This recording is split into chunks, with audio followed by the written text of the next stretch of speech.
Thousands of mine workers and family members have descended to this hall in Leribe to file claim for compensation for terminal lung infection-related illnesses.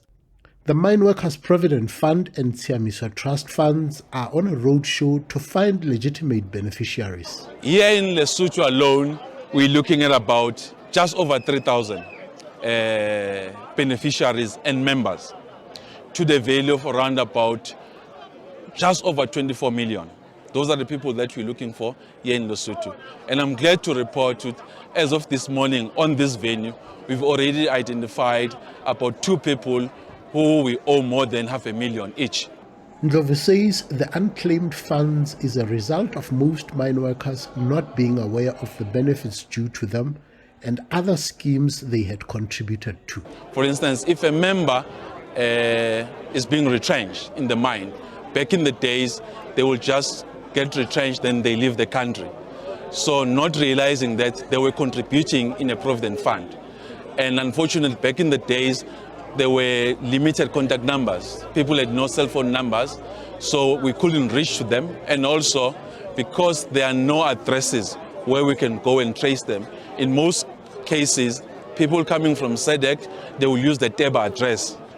So when they leave the country, going back to their hometowns, it becomes a challenge in contacting them or even allocating them in terms of the address.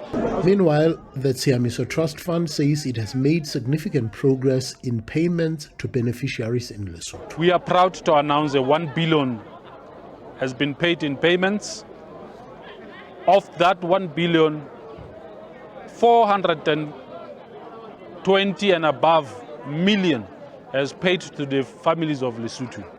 The trust fund says despite a positive progress, they are however worried about a growing number of claims without valid documentation, especially from the dependents. We have a high number of dependents who do not have supporting documents. In that case, it is so unfortunate we can't judge only on a death certificate without medical records. We need medical records that shows that the miner had either silicosis or tuberculosis, and the cause of death was as a result of either one of the 2 diseases. To some, this campaign drive brings a glimmer of hope, but for others, desperation and anguish is palpable. He says, "I got an injury on my left hand thumb. We were lifting a heavy object when my other colleague lost grip and it landed on my finger. The hospital said that it was nothing major, but within 2 weeks my thumb was uncomfortably swelling." In 1987, I took a decision to retire because I was constantly in and out of the hospital, while the doctor insisted that my injury was nothing much of a worry. That's how I took a decision to retire. I went for a fitness test but failed.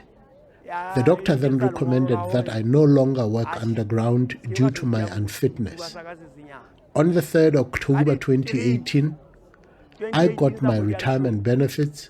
Upon my arrival at home, I then registered for the SABC fund and actually got paid. I indeed qualified, having worked for 35 years in the mine. My payout was 55,000, and looking at the average of others, I was looking at a minimum of 150,000 or so. I have since lodged that appeal and never got any feedback. I'm seriously damaged. I cough blood. I would probably be way ahead in line, but even this morning my coughing was terrible. I kept coughing out blood. This roadshow campaign is targeting ex-miners or beneficiaries who worked from 1965 to 2019 and were confirmed with silicosis and work-related tuberculosis with a lung functioning impairment. Rabelang Khatebe, SABC News, Leribe, Lesotho.